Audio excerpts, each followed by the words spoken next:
cloud. There we go. Today, we're introducing the first webinar of our three-part series about decarbonization. The series explores 3 E's: energy, the environment, and the economy, and their interdependency, and how decarbonization is serving to ensure all 3 are in balance and sustainable: energy, environment, and economy. But before we begin, let me share with you a little science chemistry. Carbon is air, rich in carbon dioxide, the fuel of life for anything organic. Carbon is also heat, when burned as wood or coal, oil or gas, fueling the economy and warming the environment. And carbon is us, in fact, everything organic, plants and people, dead or alive. So decarbonization is more than just re-engineering energy. It's also about re-engineering the global environment and the world's economy. Nothing, I mean nothing that I can think of, is more geopolitical of importance than embracing decarbonization. So, with that, welcome Eric Newell, the former captain of Alberta's energy industry. Eric, over to you. Make sure you take your mute off, Eric. There you go. That's a piece we'll cut out when we do the recording. Can you unmute him, Claire? Oh.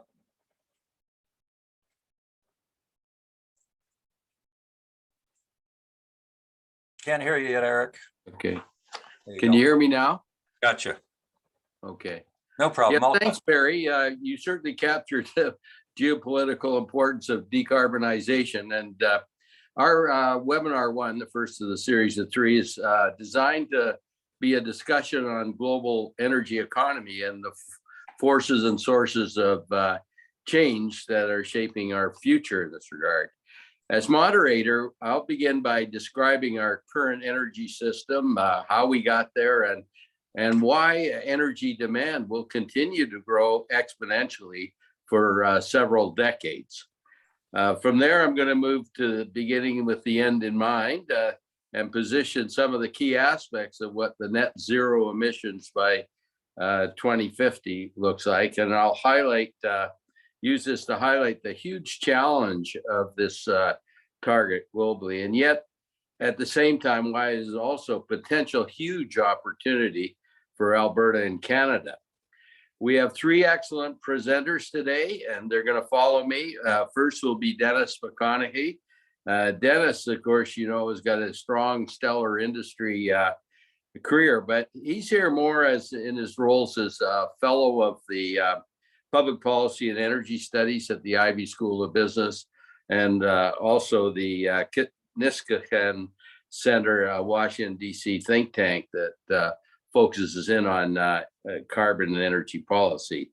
So Dennis will then set the global scene and how Alberta and Canada fit in there, some of the key factors in our challenge and opportunity. We have Hal Kvisle, and everyone knows Hal is a very visionary energy leader. He's got 40 years in the oil and gas and utilities and power generation industries. And I know in particular how passionate Hal gets when he talks about the opportunities for oil and gas. And so we've asked Hal to kind of flesh out the major opportunity areas associated with decarbonization during the transition period. And probably in there, you'll highlight not only the economic potential, but some of the key technology advances and public policies that we're going to need to realize these opportunities. Our third speaker, David Parker. David is an outstanding young future Canadian leader. He and I have got quite involved with the Ditchley Foundations. We have the big ones in the UK. We have the Canada Ditchley Foundation and the USA Ditchley Foundation. And they provide really great forums for and serve as a catalyst for complex global issues. And certainly climate and energy is one such area, and it'll be addressed by Ditchley over the next several decades, I'm sure. And so I've asked David to share some of his early some of the early themes that are rising from some of these conferences and workshops that we've been involved in. I should point out, David's also a proud Canadian, and he hosts a podcast. He does this on his own time. He's I think he got 92 people that are telling the Canadian story, which is why some of the great accomplishments. And my thought of this is if we pull anything off in this area, this will be the next new chapter in the Canadian story. So let me just talk briefly about the current energy system. First of all, energy demand has grown and will continue to grow exponentially with world population. The population of the world quadrupled in just 100 years. 1910 to 2010, it went from 1.7 billion to 6.8 billion people. Just about any estimate you get today from people is it's going to be around 9.5 billion people by 2050. It will probably slow down, at least the rate of growth in the second half of the century, but you're still going to be 10 to 11 billion people by 2100. Now, adding to the population growth, the standards of living are increasing across the world. And of course, this even creates higher demand for energy. Now, currently, fossil fuels supply about 83% of the primary energy demand. And this is the same percentage as it was 30 years ago. So the world has a heavy, heavy dependence on fossil fuels. And if you look at in other areas, just using it as an example, despite years of substantial subsidized investment, wind and solar only account for 6% of the world's energy demand.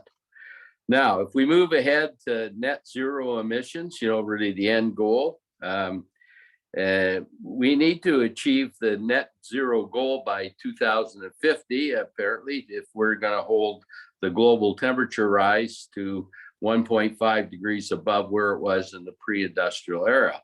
And I should point out we already have a 1.1% degree centigrade increase since 1850. Now, net zero does not mean zero. I quote according to the International Energy Agency, by 2050, there will still be 50% of the current natural gas production and about 25% of the oil production. And so those are dramatic decreases, but they're still it's still not zero. It's important, I think, when we look at that environment of net zero, to look at who the end users are and what are their forms of alternate energy to get off fossil fuels. And really, there's two major categories. The first is thermal heat for buildings and residences and industrial enterprises, and that counts for about 50% of energy demand. And the alternate energy systems that we'd be looking at to replace fossil fuels or reduce it would include renewables. There's wind, solar, biofuels, electricity, hydrogen, and heaven forbid, nuclear. And in fact, on the nuclear one, even the International Energy Agency says we're going to have to double the nuclear production between now and 2050. And of course, we're going in the opposite directions. Germany's closing it down, and Scandinavia and all that. But anyhow, I'll leave that for others to talk about. The second big category is what I call motive power for vehicles like automobiles, trucks, trains, planes, and that, and also for stationary equipment like pumps and compressors and that. And there, the major alternative energy systems are really hydrogen, either blue hydrogen, which is formed from natural gas, or green hydrogen, which is really the electrolysis of water. And the other major one is electric vehicles. And when you look at it, all of these alternative energy systems require massive infrastructure, supply chains, and in some cases, like electric vehicles, a lot of new materials, mines to produce those materials. In fact, I think one estimate I saw, you need 6 times the level of these mines like lithium and copper and nickel and that 6 times what it is today, just provide for these alternative energy systems. So that it does mean huge capital expenditures. And when you look at the timelines for these things, it tells you right away the transition period is going to be several decades. I think it's optimistic to think we'd get there by 2050, personally. I've seen some interesting estimates of the cost. One estimate said we're going to have to spend $20 trillion globally by 2040. That's just over 20 years. And I saw another one that's $100 trillion over the next 3 decades. It's not that the numbers are accurate, it's just that they're huge. And it's another indication of the magnitude of the challenge that we're facing. And it is a huge challenge globally. I don't think we've entertained anything quite that big. But at the same time, if you look at it the right way, it's a huge opportunity for Alberta and Canada. And here what I'm referring to is we have vast resources, natural resources that include oil and gas and minerals too. If you look at uranium, nickel, copper, I don't know how much lithium we got or cobalt, but we're very rich in all the key natural resources. But more than that, we also got the technology and we're developing it. And that's why the second webinar is chaired by A.D. Isaacs, going to focus in on that. And I think we got the track record for innovation and a tremendous can-do attitude that's going to serve us very well in meeting this. And if we were successful, we then be able to continue as we do today to benefit from the very significant socioeconomic benefits developing our resources. And at the same time, it can help Canada to finance its transition and maybe help globally in terms of smoothing the energy transition period, which is likely to be very rocky. Finally, I'll just set politically or geopolitically, we're set with COP26 at Glasgow, having just finished. I think the best you can say about that is mixed results. It seems that there's buy-in on the net zero emissions target to limit the global temperature rise. Maybe the target, but not in the year it should be completed. And the other area that they seem to have agreement is that eventually that coal will be eliminated. Disappointing, though, that the leaders of the major players, like especially China and Russia, did not even show up. And when you look at the coal, China is going to continue to build new coal-fired power plants, and their net zero emissions target time frame is 2060, not 2050. And India's net zero emissions target is 2070, and I don't think they have a plan for how to eliminate coal which supplies 70% of India's power. So that's a quick overview, and to put some more meat around that, I'd like to turn it over now to Dennis McConaghy. Eric, first of all, thank you for that very useful introduction. A lot of the points that Eric made are just fundamentally important facts to understand about where we stand here. Let me put my cards on the table right at the outset. I am not a believer in decarbonization. And I think Canada especially needs to really lead a reconsideration of this as a national objective. And I want to just display in the course of my remarks some of the considerations which I think need to be confronted by just how enormous and I think fundamentally unrealistic goal this represents. I want to start by just talking a bit about the translation between decarbonization and net zero, which almost nobody actually is very precise about because we seem to flip between these two terms way too simply.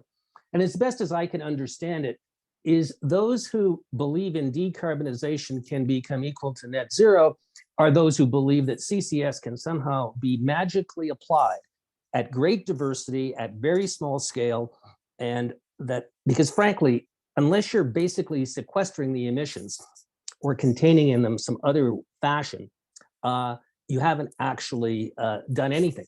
And people can invoke offsets, et cetera, but offsets are really just definitionally created emissions that are free to be emitted if we're actually being intellectually honest about it. So I think the term decarbonization is more useful to use in this discussion than zero net emissions, at least until somebody can convince me that CCS can be perfected at the enormous scale that it would have to be in order to be worth invoking as something distinct from we're just not going to use hydrocarbons, which is the inescapable implication of decarbonization.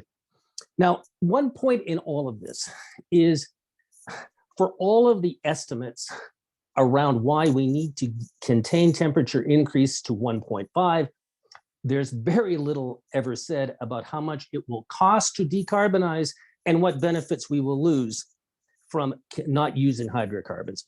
So the issue should be one, is what is the net cost of trying to reach 1.5 versus adapting to some higher level of temperature, global temperature increase equilibrium. Whether that, how much further north of 1.5 that is, leading all the way up to 3, I think is an open question, but that should have still been the question debated at Glasgow.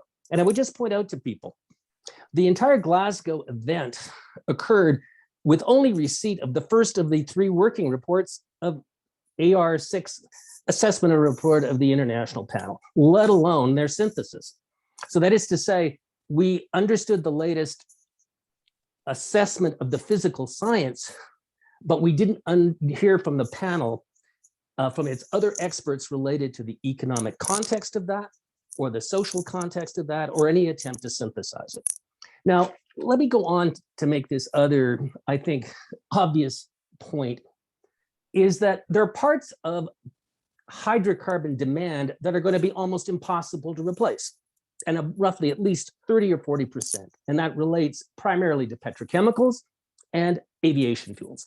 And I haven't seen anybody yet suggest that there is a way to actually substitute for those components. And in fact, the IEA that talks glibly about zero net emissions by 2050 actually makes its concession that there is going to be continuing hydrocarbon demand because we can't actually substitute those things. And people are not prepared to imagine a world where the manifest benefits of petrochemicals are lost to the world. And there's no other way of actually making them other than cracking crude oil or natural gas liquids that anybody has yet found a substitute for. Unless what we're really talking about is a massive reduction in human living standards, which I actually do think is substantively one of the great agendas of many who are advocates of decarbonization. The other point I would make is that regardless of what we in places like Canada or the United States or Western Europe try to do, there's no way we're getting to 1.5. And we know this, and people know this coming out of Glasgow. We are going to have a temperature rise impact on the order of 2.4 to maybe 3, based on what we already know what China and India have told us they are going to do. So, you know, the issue isn't how do we decarbonize, the issue actually should be how do we adapt to that other number? And how do we do it in a way that imposes the least cost on world economies? And that is even an admission that those who are ardently supportive of trying to contain the climate change risk would make that concession. They made it coming out of Glasgow, and I would just underscore it. You know, the Chinese didn't at any way tell us when they would decarbonize. At best, they told us when they might reach peak emissions. And as for the Indians, you know, their statements around where they would reach the potential of getting by 2070 to something that looked like zero net emissions, you know, in any kind of discounted world, you know, that is also a very distant bell. So, I mean, we already know we're not going to do 1.5. And that's despite how much destruction of our existing energy systems the West decides to do. I want to then go on to make the point that this transition still has at least 3 or 4 things that it never directly wishes to confront. That the substitutions are generally higher in cost when they are properly normalized for accounting for intermittency related to renewables. Secondly, the energy density of hydrocarbons in terms of how that translates into economic efficiency is, again, very hard to replace, very hard to replace. And that the ability in respect of, as I mentioned before, petrochemicals and mobility fuels, such as jet fuels, and even some other applications in terms of how we move heavy trucks and trains, is going to be a very expensive and difficult substitution. And there's nothing that I have seen in respect of, the biomass industry that would suggest that we're not talking about implicit carbon prices, approaching $300 a ton. So I'm going to make some specific comments about Canada. And, Canada is one country who should actually be leading a reconsideration of this as a national goal, rather than having what I would call the kind of absolute unquestioning embrace of this as a target. And I'll just point out three things. Like, to begin with, the national government has already told us they expect Canada's oil and gas sector to take on most of the burden of incremental emission reductions, represented by, I think, fundamentally production contractions, like let's potentially just erase our entire export market for hydrocarbons, or you can only produce hydrocarbons if you have CCS systems attached to them without any regard for what that is going to cost. Secondly, this insistence that we are going to eliminate natural gas from the Canadian fuel mix. And that's especially poignant here in Alberta, where keeping the lights on and the homes warm in the winter has always relied on natural gas. And so one wonders what is being asked of Alberta. Are we supposed to go nuclear to keep the lights on and to keep our houses warm? And then thirdly, and not to be forgotten, potentially the elimination of Alberta's beef industry, since we ought not to forget that cattle are actually a major contributor to GHGs through methane emissions. All of this is implicit in this glib invocation of decarbonization. How much are we actually prepared to cost ourselves? Now, I want to close with one point here. I think one of the best things that Justin Trudeau did at Glasgow was chair the panel on a global carbon tax. In fact, I wish he had made that a more central element of his entire time that he spent in Glasgow, because frankly, that is the way that the developed world could come together to actually move forward a transition to lower carbon fuels that would make some economic sense. And I don't even so much criticize the 170 that Canada is notionally going to come hell or high water by 2050 or 2030, if in fact the rest of our major trading partners came along as well. That's never been a condition of Canada's march to 170, and it should have been.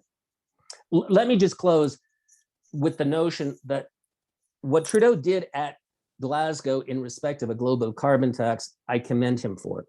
And that should really be where Canada's advocacy on how to move forward on climate policy globally should have taken that emphasis, because we will get a more efficient transition if the developed economies of the world can actually come together around some consistent carbon tax system, along with an appropriate import-export set of adjustments for those countries who don't choose to conform to that.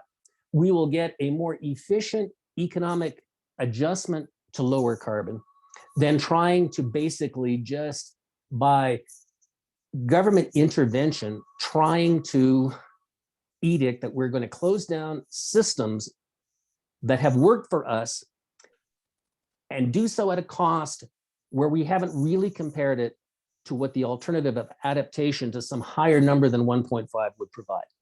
And so I think this is actually the great issue of our time, and especially for Canada. So thank you for giving me the chance to make those opening remarks.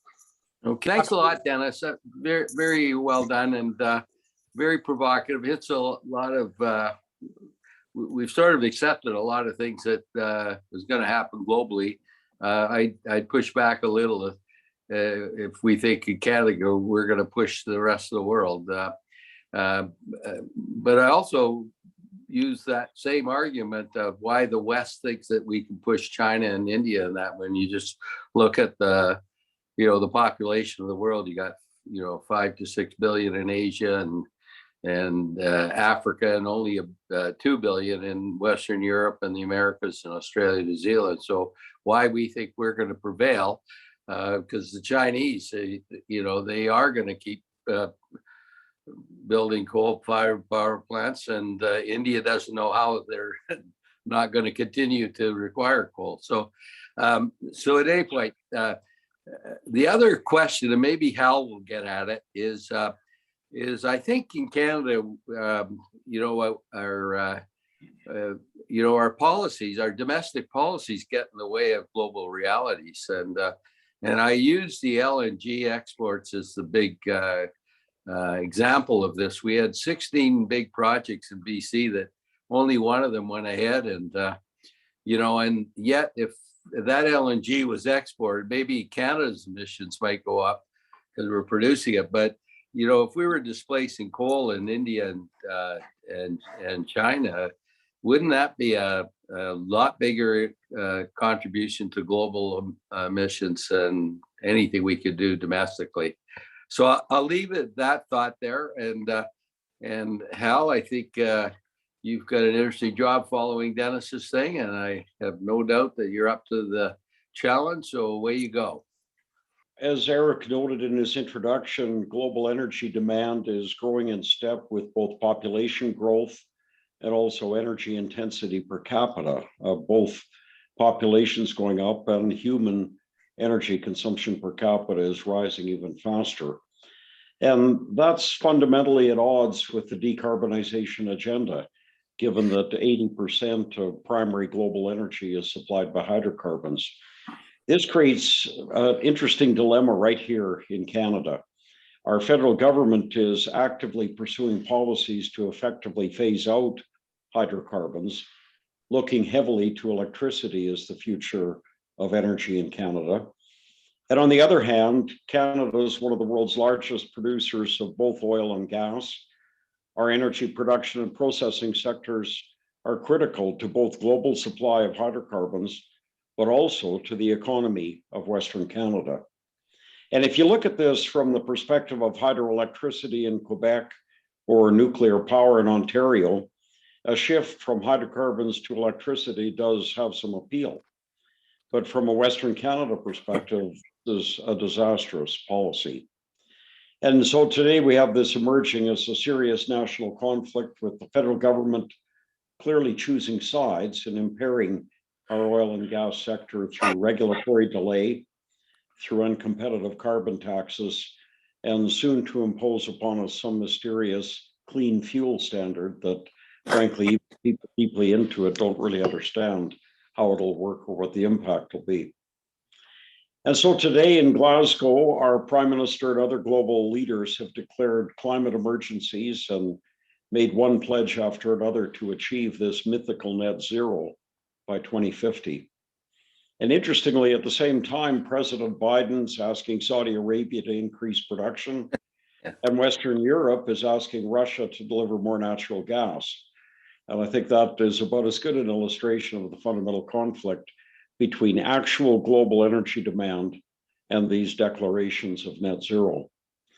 It also, though, illustrates the fundamental conflict between federal measures and the Western Canada hydrocarbon business. Federal measures that are being implemented today are a serious threat to the economies of Alberta, BC, and Saskatchewan. And to illustrate that, think about Saudi Arabia. We all know that Saudi Arabia is wholly reliant on crude oil production, but consider it in relative terms. Saudi Arabia has 35 million people producing 10 million barrels a day. Western Canada, Alberta, BC, Saskatchewan, have 11 million people producing 4 million barrels a day. We produce 20% more crude oil per capita than Saudi Arabia. The oil production game is significantly more important to Western Canada than it is to Saudi Arabia. And we know that they are in serious trouble without it. And look a little wider, we produce vastly more per capita than either Texas or Russia. So the energy sector is not only an overwhelming driver of our Western Canadian economy, it's also the largest employer of technical and financial professionals in Western Canada, and the largest employer of engineers and other technical professions in any part of this country. The auto manufacturing, forest products, mining, and so-called high-tech software sectors are important to Canada, but not one of those is a fifth as large or as important to Canada as the hydrocarbon energy sector. Now, energy sector capital investment is predicted to be only about $40 billion or so in the coming year, in 2022, 40 billion. That's much less than the 80 billion that was invested each year in the 2008 to 2014 period. But even so, the 40 billion that will be invested here in Western Canada will dwarf the overall capital investment in any other industrial sector in this country. So it may be a sunset industry, we may be phasing it out, we may be shifting from hydrocarbons to electricity, but we're still investing far more in it, and it's driven by global demand. So it's pretty important to us, but we face some serious challenges. 5 years ago, the environmental activist movement convinced the federal government to pass legislation, Bill C-69, that dramatically and severely impedes our ability to access North American and export markets by pipeline. There's only two significant pipeline projects proceeding today in Canada: TMX, the Trans Mountain Expansion, and Coastal GasLink. And both of those were approved before Bill C-69 took effect.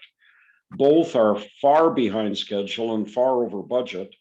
And in both cases, the major driver of those outcomes is federal regulatory delay and various forms of federal interference in the projects. Canada's courts have created all kinds of uncertainty around the requirement for free, prior, and informed consent by Indigenous parties. And this is hurting Indigenous people at least as much as it's hurting the industry. Now, a very interesting example today is that no drilling permits, no facility construction permits, no road building permits, and no provincial development permits of any kind are being issued in Northeast BC today as a result of the Blueberry decision by a BC court last summer.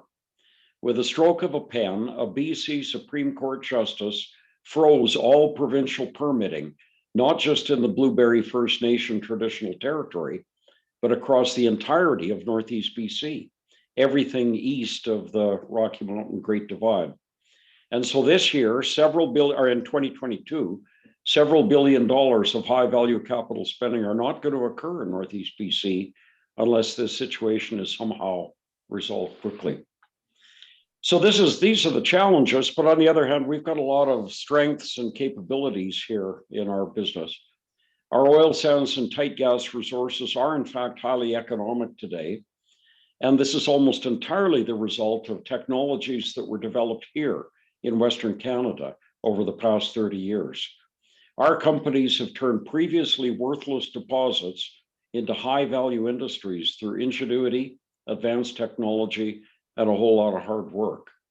We've got 75 years of significant production history, and we emphatically have the best environmental, safety, and social responsibility record of any hydrocarbon producing area on Earth. Our engineering, geoscience, operating, and financing capabilities are among the best in the world. And a lot of those can be put to work on things like the production of hydrogen, on carbon capture and sequestration projects, and on all kinds of other initiatives to reduce emissions.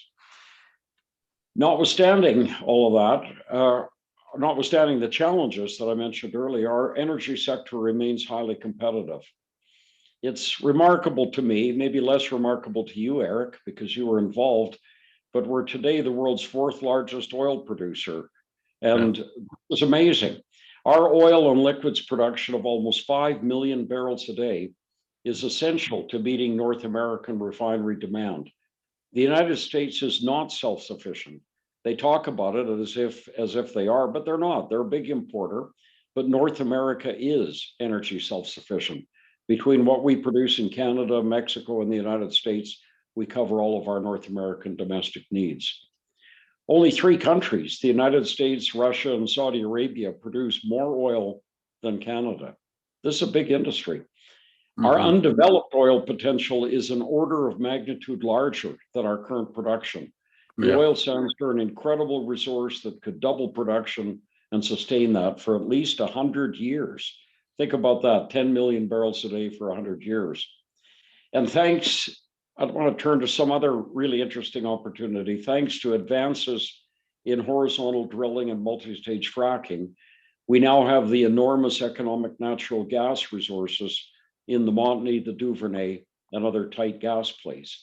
And a lot of us are seeing today that the development and export of natural gas in the form of LNG could rival the economic impact of the oil sands. It's that big and the resource base is that large. If you look just at the Montney, I spent much of my career developing gas fields that had between 10 feet and 50 feet of hydrocarbon bearing pay. A really good well had 50 feet or maybe 15, 20 meters of hydrocarbon pay. Many parts of the Montney today have economic pay of more than 500 feet. And in some of the best wells I've looked at, the pay zone is more than 1,000 feet thick. Yeah. I mean, this is incredible. People talk about the Marcellus, they talk about Vaca Muerta in Argentina, but we sit here on the Montney in a play that can compete with anything on Earth. And it only came about because our engineers, our geoscientists, and our service providers figured out how to make it economic and how to make it happen. So we could produce these massive quantities of hydrocarbon and we could sustain them for decades. But how do you reconcile that with the global challenge of reducing greenhouse gas emissions? Well, like I say, if the world is demanding the hydrocarbon, somebody has to produce it. The demand, the global demand for hydrocarbon will be met one way or another. And here in Western Canada, we think we can produce that hydrocarbon with less environmental impact than anyone else. Yeah. But we face a lot of regulatory challenges. Consider our energy pipeline companies. And it's not an overstatement for me to say that based in Calgary, we have the world's 2 most sophisticated and capable pipeline companies right here, Enbridge and TC Energy. Not only are they highly capable and very big, they're larger than any pipeline company on Earth other than Gazprom, the Russian state-owned giant. Right. Yeah. And Enbridge and TC have been through the ringer on so many projects, Line 5 in Michigan, Line 3 in Minnesota, writing off $700 million on Northern Gateway, $3 or $4 billion in write-offs on Keystone XL, and of course the abandoned Energy East project.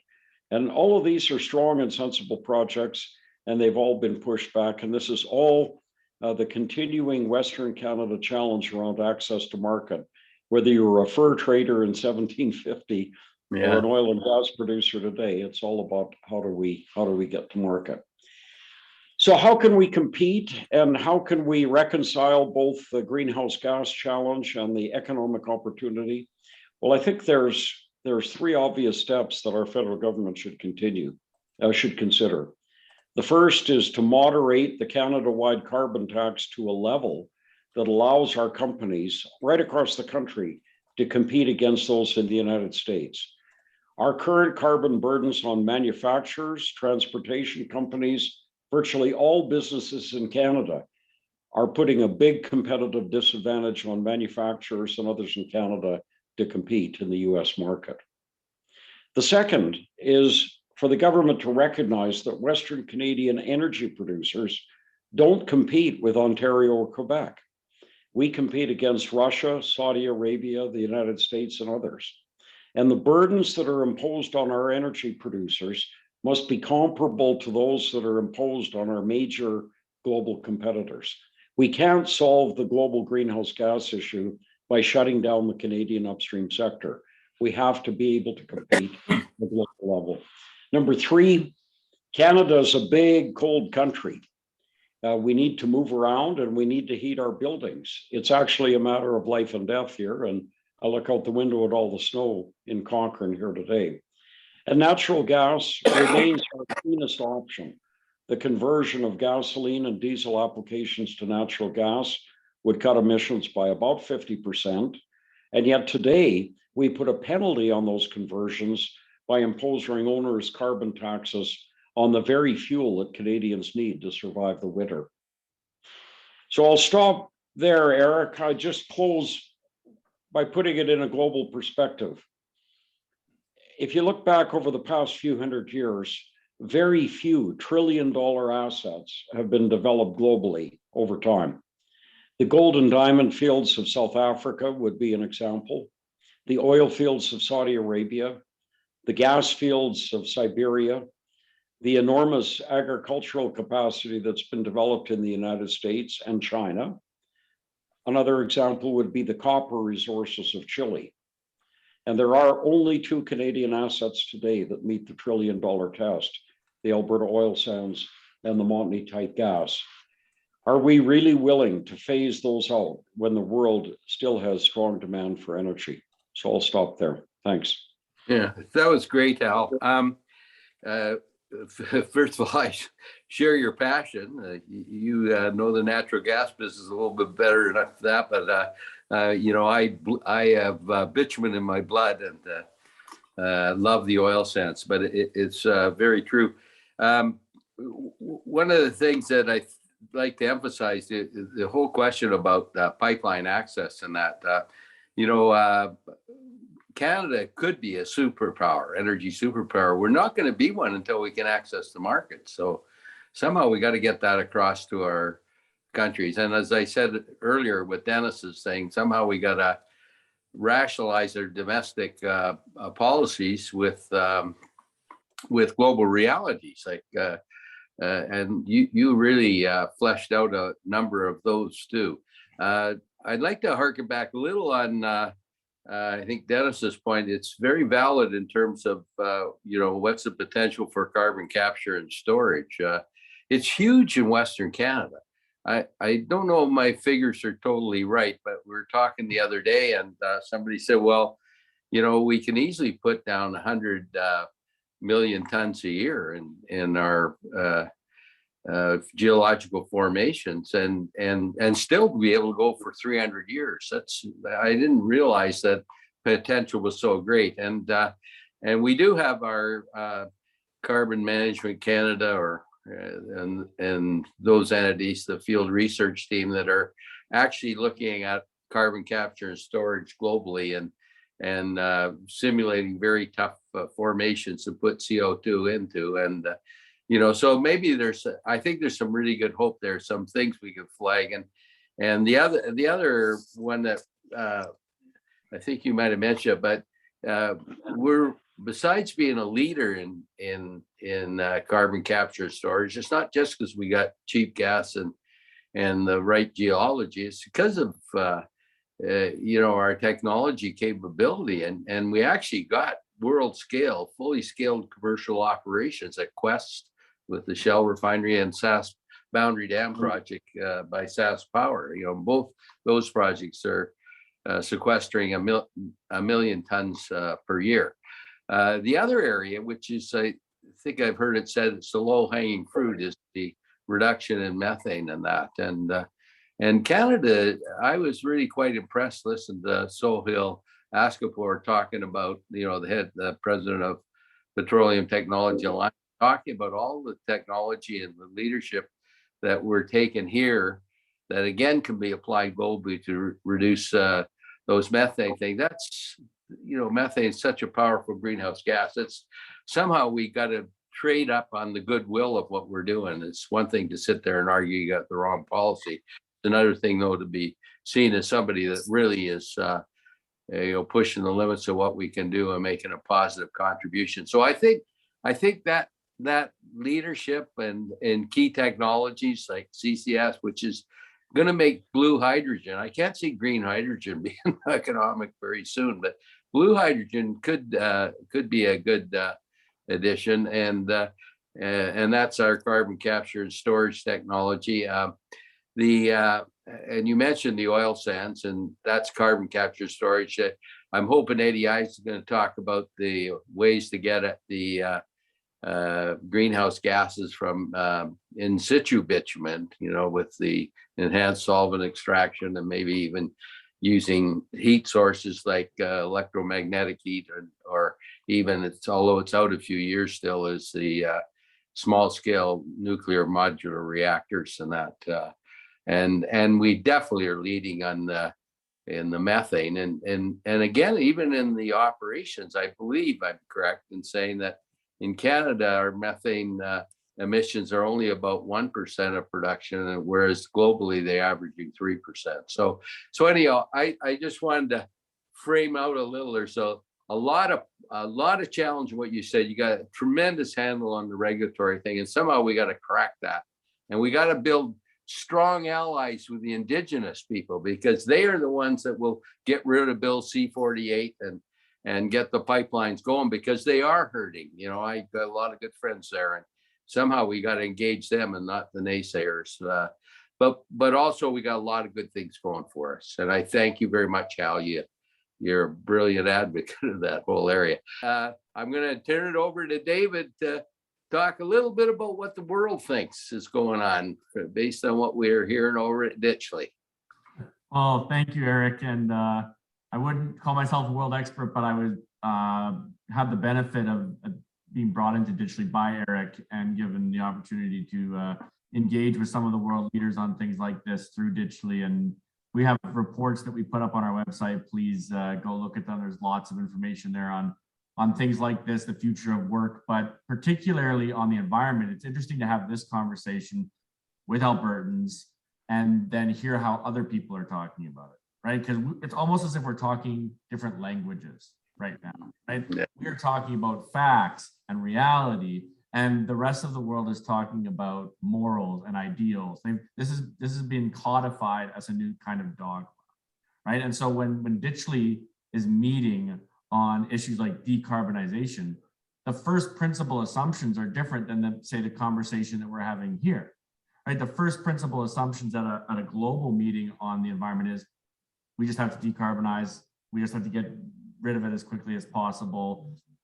If the transition has to happen and pain has to be felt, how are we going to manage that? For example, like a lot of the questions that are being asked at Ditchley right now is not, is there popular will? What's going to happen? It's how do we find the political will? Like, how do we create the desire for decarbonization? Right. And I think one of the conversations that I think we need to start having as Albertans, but Canadians in general, I couldn't agree more with what Dennis and Hal are saying, is, are we arguing on our opponents? Like, are our opponents winning the argument simply because we're arguing within their frame, right? And the frame that they've created is a narrative that doesn't have anything to do with the reality that people are living, but people are not connecting those two things. It's become religious. You're not thinking through the question anymore, right?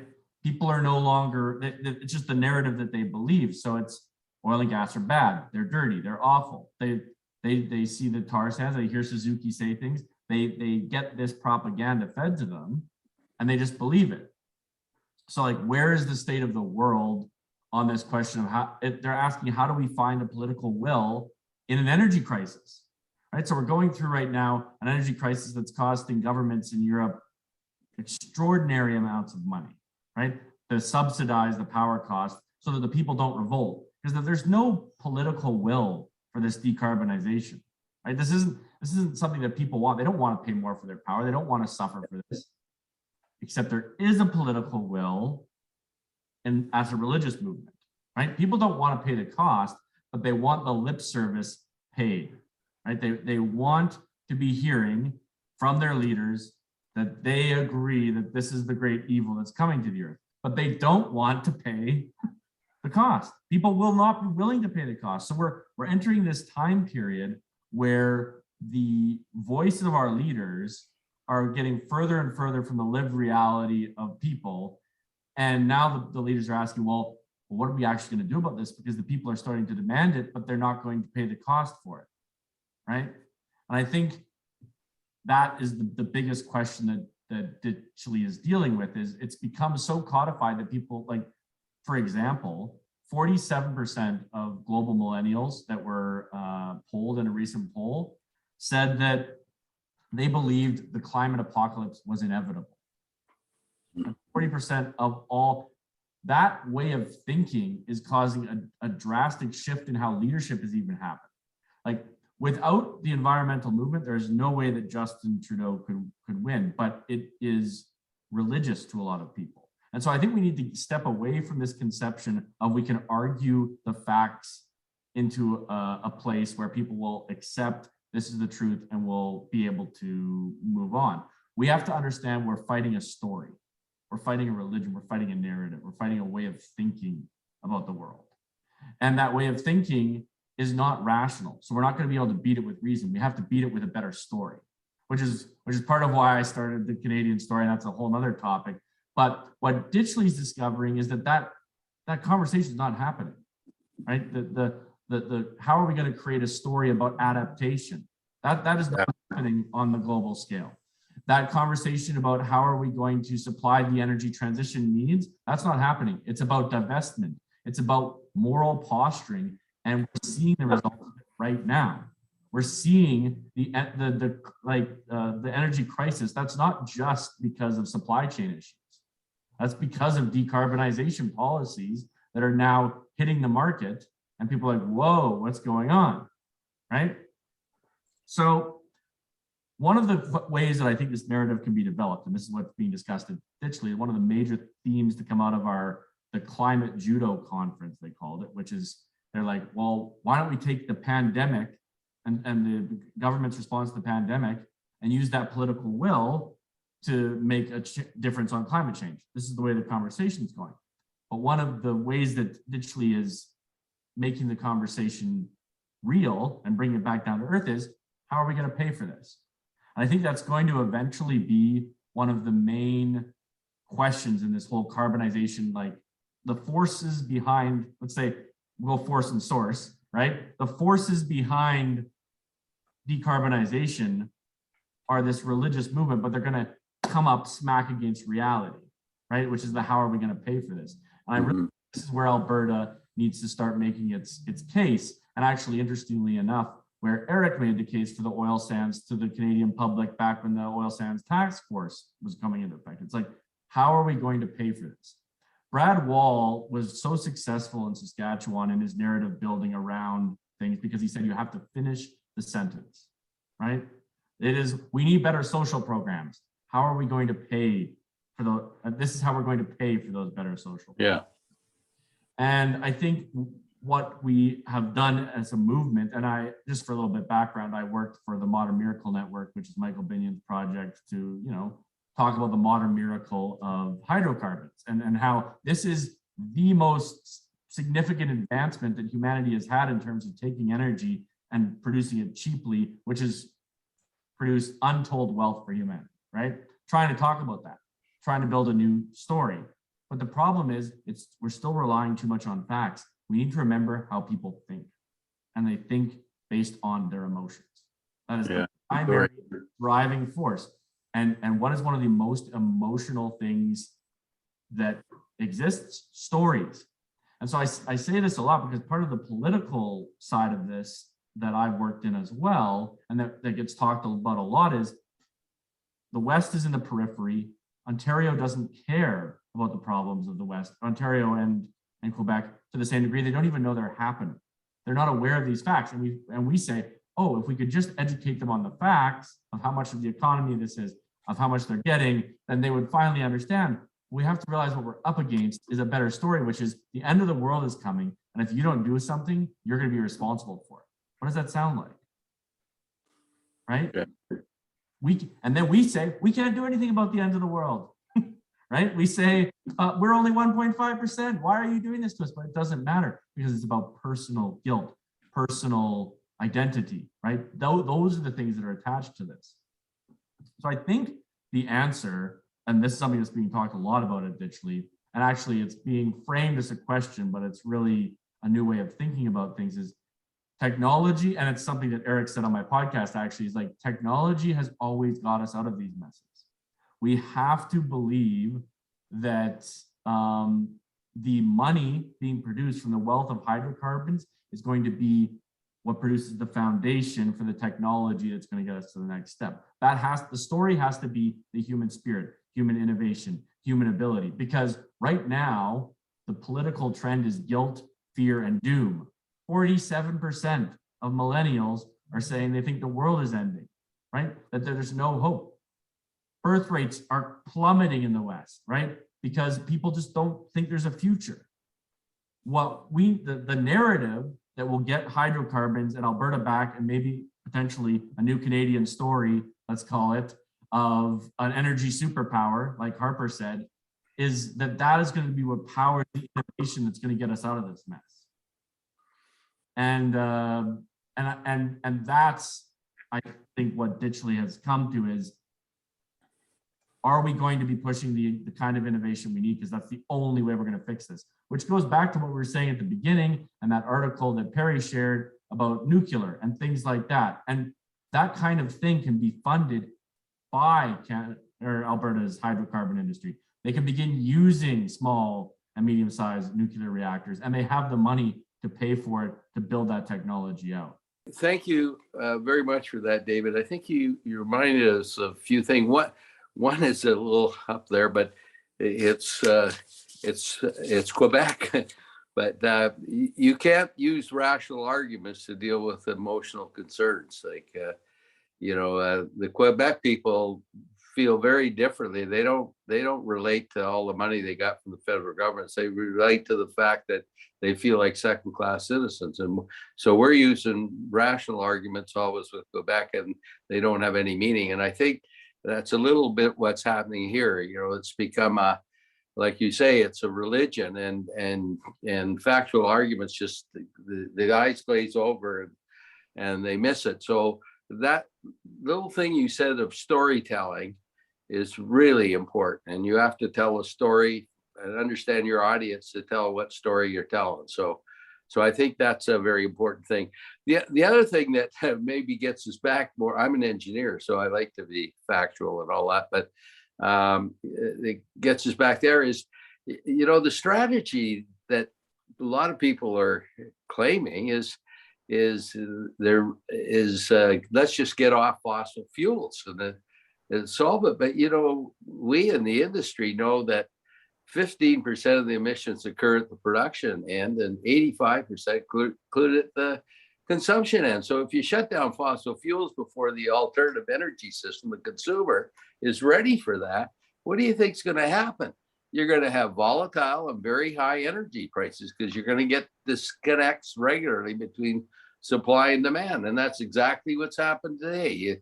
They will result in energy crisis. And we got that in Western Europe, and Germany and UK got to go to Putin to increase the gas, and Biden's got to go to OPEC to increase the crude production. In China, they're having rotating power outages, and they're scrambling to find coal. Like, you can't, how does people believe that by shutting down the production, you're going to shut down you can't, you don't shut down the band, or you don't automatically cover it. So that reality can come through by logic, and we work it out, or it's going to come through anyways, because they're going to have these energy crises and all that. That when they start drawing out the transition plans, they're going to realize that this is just trillions and trillions of investment.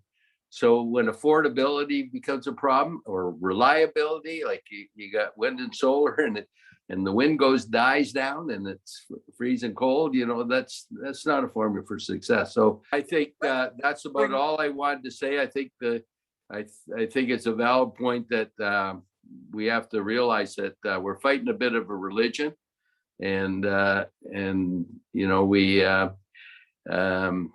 we need to counter that with not only good rational arguments, but also storytelling and make people feel good. I'm going to throw something, maybe I'm going to throw a wrench in this, because I think there's a tendency to be defensive. And leadership is not about being defensive, although that seems to be the leadership we're getting now on almost all fronts. Is we're trying to defend the status quo, whereas leadership is going to be about a new reality. And I don't mean the new reality of net zero, which Dennis brought forward. I don't think decarbonization is about net zero. Decarbonization is acknowledging that there is an issue, whether or not it's real or not. I'm not going to even get into that in our discussions with Warren Buffett. He says, look, the market believes that climate change is real, therefore something needs to be done. Okay, what can be done besides being defensive? How does Canada take the offensive instead of its government championing, we're going to be super dumb as opposed to being a superpower or super stupid? To become a superpower at a time when we need to make the transition is for Canada to stand up and start giving some messages about innovation and what we are doing and can do by introducing technologies that are contributing already to the cleaning up of what we have been producing, and acknowledging once had is not what we have now. And what we are proposing is not a return to the past, but whether it be LNG, whether it be blue or a different color carbon, we as a country ought to be the champion of the transition to decarbonization, not meaning net zero, but to a better world than we have right now. And that's not the message we seem to be getting the message out that we're either defensive or we're simply joining this emotional tirade that the world is coming to an end. I think one of the things we could be targeting is this issue of volatility that everybody is feeling, because it personalizes the discussion. Volatility in my energy bill and volatility in the price of energy overall at the gas pump is something everybody feels. What can we be doing in Alberta to get the message across to the world at large that we, probably better than anyone else, could be helping address the issue of volatility? There's something positive in there. Right now, the people on the street are not buying the argument. They're buying the emotional argument. And here in Canada, if you have this discussion in Eastern Canada, it's a purely emotional discussion. If you have the discussion in Alberta, it's an economic discussion. Decarbonization, if we're going to keep using that terms, means what it means. It means no more hydrocarbons. What we're talking about is some other future where low carbon technologies are more part of the fuel mix. That is a very different world than using the term decarbonization. So like words matter, semantics matter. And yes, a world adapting to 2.4, 2.7, 2.73 is a world in which there are significant elements of low carbon technologies that may be developed economically, depending on how we specify a carbon price. So I just wanted to make the point that the advocates of decarbonization mean no more hydrocarbons, even though they don't really appreciate that we still want to have some petrochemicals. The only second point I want to make, which responds to like this question of narrative stories, etc. Ultimately, markets are more powerful than almost any other factor in life. When things cost too much and they don't work, then change happens and political change is insisted upon. So, the one element of all of this that gives me some hope is that, in fact, as we're seeing in Western Europe, as we've seen in actually China, when energy costs rise because we've tried to implement policies that contract hydrocarbon supply, it creates higher prices and a political reaction where we're now talking about energy crisis. I just make the point that all of these technologies that people hope we in Alberta can advance are all economically challenged, because if they weren't, they'd be done already. So I just want to really make the point that this is a very difficult world to imagine, that how much economic pain are we all going to have to suffer before we smarten up? And it's my belief now that that pain is going to be very, very large before we actually realize that this transition that so many people contend we must do is actually going to be unaffordable, and that we need to reconsider what that is. So if we want to use language about transitioning to lower carbon and adapting to some other number, I'm all in on that. But decarbonization by its advocates is a very, very real intention to eliminate hydrocarbons. Well, Okay. that's new news to me, and maybe that's why we have these webinars, is to understand language. If it's not decarbonization, what is the word, or what are the few words that one can use to articulate an aspirational goal as opposed to a defensive goal that conveys hope and that there are something that can be done besides simply accepting we're going to have a higher global temperature? What's The word is adaptation, if you want a word. What's most interesting, I think, as a starting point to get Canada's policy on the right path is to recognize that there's two very different issues here. One is, how do we as Canadian individual consumers and Canadian businesses reduce our emissions from the 85% of the emissions that occur at the point of consumption? How do we do that not in a way that solves the world's emission problem, but in a way that shows leadership for the rest of the world, so that those heavy emitting areas can take advantage of some of the technologies we develop to reduce their own emissions? That's what goes on in the 85% of the world where most of the emissions actually occur. Yeah. It's a whole different world, though, the production side of oil and gas, where 15% of the emissions occur. And Canada needs to differentiate by comparing our everyman emissions, our consumer level emissions, to the rest of the world, and doing what we can to show leadership and help the rest of the world reduce their emissions. Because nothing we do in Canada actually makes any difference to aggregate CO2 in the air. We're just too small. On the other side, on the production side of it, we've been making a mistake. We compare emissions in the Alberta oil and gas sector with the emissions in Toronto or Montreal or Ottawa. They have a different form of hot air down there. What we need to do is compare our emissions from oil and gas production with the rest of the world.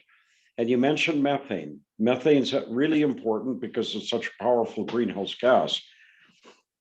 The world releases about 4%, 3 to 4% of raw methane production is released to the atmosphere unburned around the world. The government of Canada actually has a paper out that says that Canada's emissions are less. Ours are about 3%. Now, I've worked on industry bodies seeking to reduce methane emissions for 25 years, and we've been really successful. And our emissions today in Canada are about 0.5%. The federal government thinks 3%. We're at about 0.5%. The two companies that I'm most involved with did a lot of work on this. And at one of them, our emissions are 0.15% of our total production. Now, that's not that company is a superstar company, but they have attacked the problem, and they can demonstrate to the rest of the industry and to the global industry what you can do to reduce methane emissions. Similarly on CCS. The big problem with CCS is not in capturing the CO2 or separating it from the flue gas. That's difficult. It's an amine process usually, and it's not without challenges. And a big part of it is on coal plants. You've got so much dirt of one form or another in the flue gas. You've got sulfurs and all of these other things. And in the case of combined cycle gas plants, you've got a problem in that the CO2 concentration in the flue gas is very low. But amine technologies can solve both of those, and some membrane technologies have promise. At the other end of the spectrum, people worry about, do we have competent reservoirs that can hold all this CO2 without blowing up or suddenly releasing it into the atmosphere? And absolutely we do. This is stuff that the geologists in the oil industry in Alberta, the reservoir engineers, we understand that fully, completely. There's no issue around that. So we've got a great way to separate it. We've got sources we can attack, and we've got places to put it. What's the problem? Well, people think it's the pipelines, that pipelining CO2 is a challenge. It's not. Pipelining CO2 is easy. The one big dead moose in the middle of the room is the amount of horsepower it takes. This is a brute force challenge. And to give you an example, if you have 1,000 megawatt coal-fired power plant, you will use 35% of the total output of that power plant to drive the CO2 compressors. You're talking about a range of 100 a compression ratio of 100. To get from atmospheric to 1,000 psi is a compression ratio of 100. To get from 1,000 psi to 5,000, to put it into the ground, is only a ratio of 5. It's that compression off the bottom, trying to compress this low pressure stuff. That's the killer on CCUS. And it's amazing how many dozens of papers I've read, and very few people understand that's actually the issue. It's like, how do you put a 50,000 horsepower engine into a Ford F-150? We just, big challenge, big problem. And like thermodynamics, you can't run away from, and they actually turn into economics. And so, if the world's got a $300 a ton carbon tax, my guess is some CCS will be economic because the avoided cost will be affordable. But I mean, Hal's just laid out that, you can be innovative, but you can't run away from thermodynamics at some point. Yeah, right.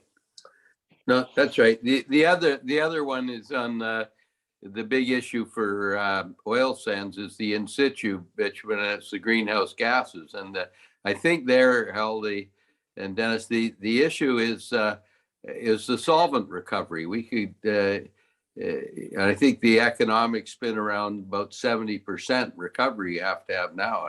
And if you had a 300-ton carbon tax, like Dennis is saying, maybe it's 40% and we could do it, but nonetheless, that's the great thing about Alberta and historically in Canada is that we face those challenges. I mean, look at the challenges. Have you ever seen you should read the book about oil sands history up to 1930. I mean, they're just insurmountable. You wonder, why did people keep going? And I just don't believe that we can't solve some of those. We'll get down to the right level, and you can't. I realize you can't fight. I'm a chemical engineer, so thermodynamics come into play. But we could do so much when we work together, and I think it's a characteristic of Alberta. I think Aoster wasn't an accident that occurred here in Alberta. I'm being a little bit biased, and I think we need to get together on some of these. As a champion and someone who's sat in a leadership role, you don't take on the role of leader by being defensive. You take on the role of leader by portraying a pathway to a better future. And it seems to me something we've been discovering through these webinars is one of the things Canada needs to get back is to become more aspirational. Instead of being defensive and going out into the world and saying, you're all right, the sky is falling, we've got to take a strategy which says there are things that we can do in contributing to a solution. Yeah, my point would be that Canada can do a lot to be helpful in the world on this. Firstly, by demonstrating, look at the Norwegians.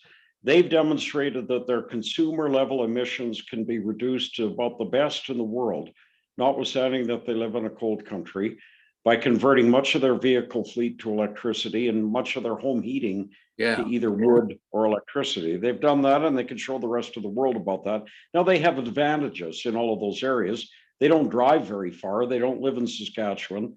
And, they have enormous hydroelectric resources that the rest of us don't have. But Canada should take a lead role in showing the world how consumers can reduce their emissions by better insulation in buildings, better building codes, better transit systems, urban transit in particular, all of those kind of things. At the same time, Canada can play an inspirational role in showing the production side of hydrocarbons globally, what can be done through the use of CCUS and hydrogen and other things like that to reduce the impacts. And Eric, to your point, I've done a fair bit of work, but maybe should be more accurate. I've been involved with people that have done a fair bit of work on how do you reduce emissions from the big SAGD steam flood project in Alberta. And it's actually quite doable. It's always a question of what it's going to cost. But in almost all those cases, we're using gas-fired boilers. You've reduced emissions by more than 50% right off the bat by firing them with gas rather than firing them with crude oil or bottoms or coke or all of those other things that would be used in other parts of the world.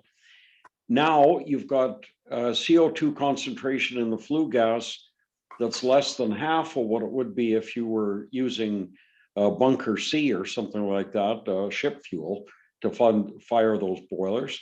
And we know how to capture that CCUS.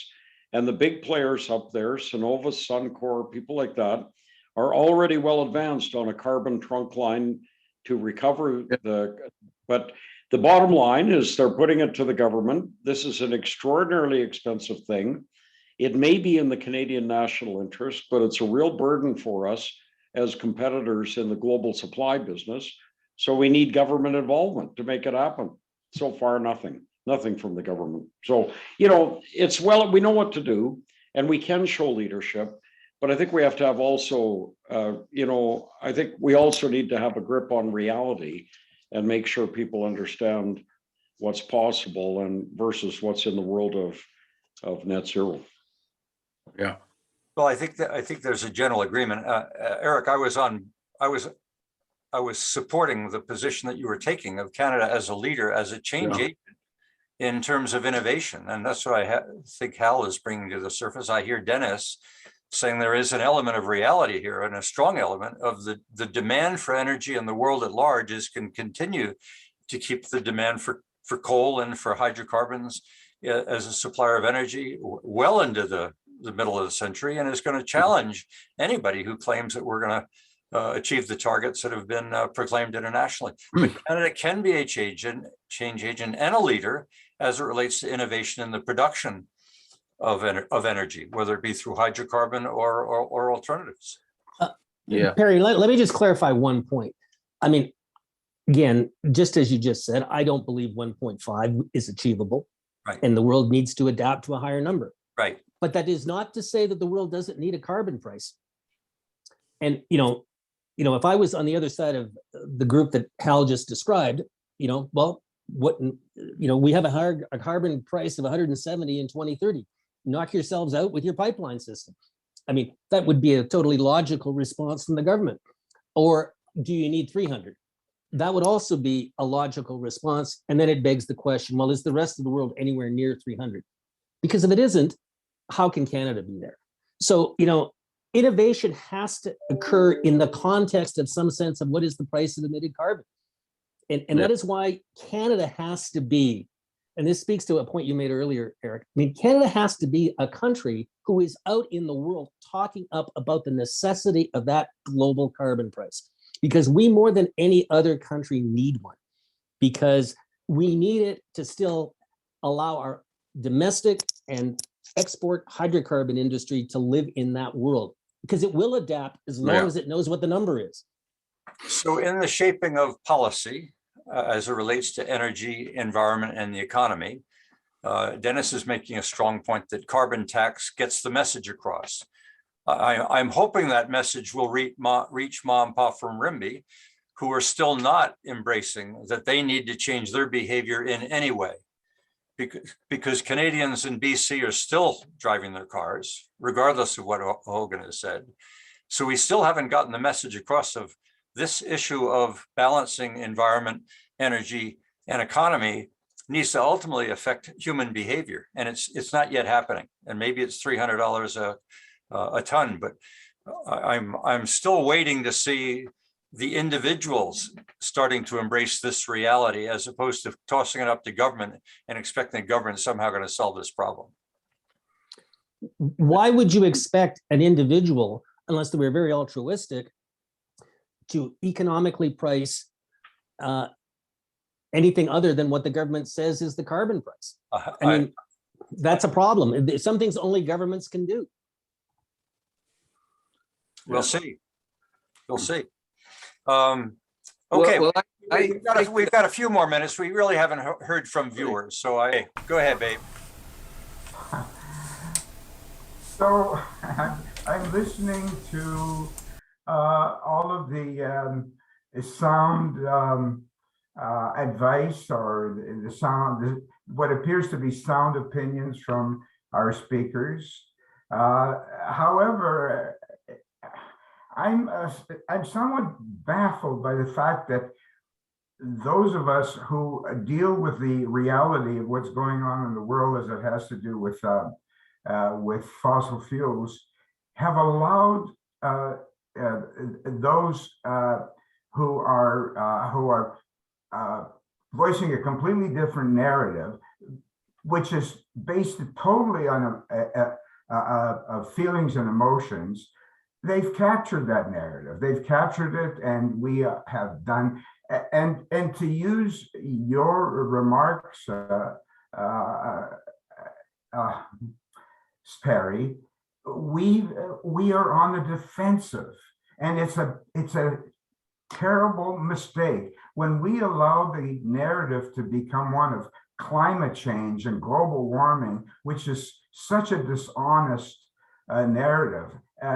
I mean, surely it's arrogant of us as a species to think that after 4.5 billion years, we can somehow stop climate change and stop global warming or global cooling, depending on what the circumstances are in the tilting of the earth and what have you. It is just unimaginable to me that we've allowed this narrative to be pushed throughout the world. We need to somehow regain that narrative to allow the Gretas and the Suzukis of the world. Can you imagine that those two really insignificant people have been allowed to drive the conversation in the world today, and we do virtually nothing to push back?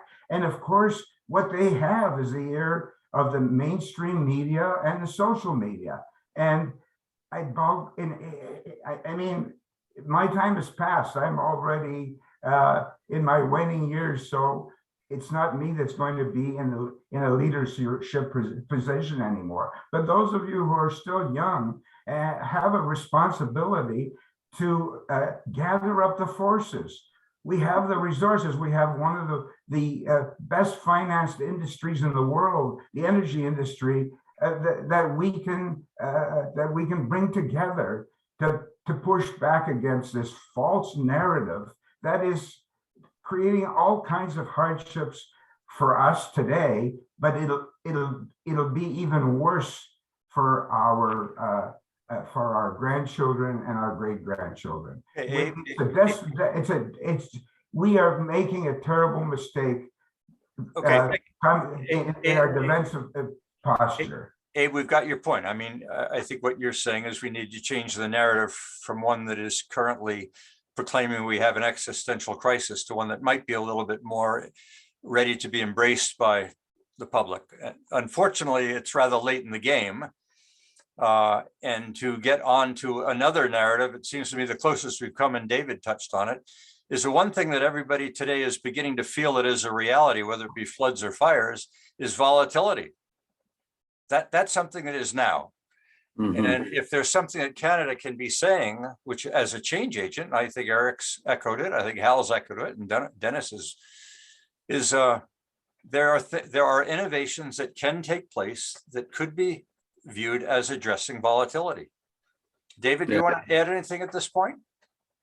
Yeah, I would just add that we really have to understand how this narrative got built, right? And that it was intentional, that it didn't just happen, right? That this is an ideology that's imbued with a lot of emotion, and it doesn't matter how many facts we throw at it. Absolutely. Right? We are into it. I mean, it's like religion. Yeah, we can sit here and argue whether Christianity is right or Islam is right or Buddhism. The reality is it's out there.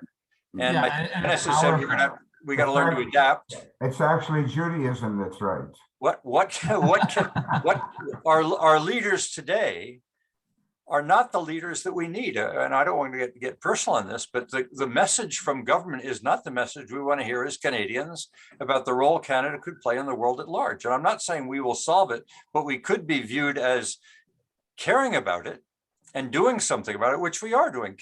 Calgary and the energy industry is doing something about it. They're not pariahs. When you're facing pain, as Calgary has and as the energy has, you don't sit back and take it. You begin to adapt, and the oil and gas industry is adapting. It's It's not adapting, just- but it's not getting its message out. The That's my message, point about leadership. And I think Eric's made that. I think David's made that. Hal has certainly made that by pointing to technology. And this is really a good transition point into what the next webinar will be all about. We have a break next week on December 9th. We go to December 16th for the next session, which is about the emerging technologies, Hal and David and Dennis, and the role that emerging technologies are playing in climate change and addressing it, and the role that Canada is, or maybe could play more of. We'll also touch on wind, and we'll touch on solar, we'll touch on geothermal, we'll touch on carbon capture, and we'll also touch on, Eric, nuclear, not just fission, but the future of fusion.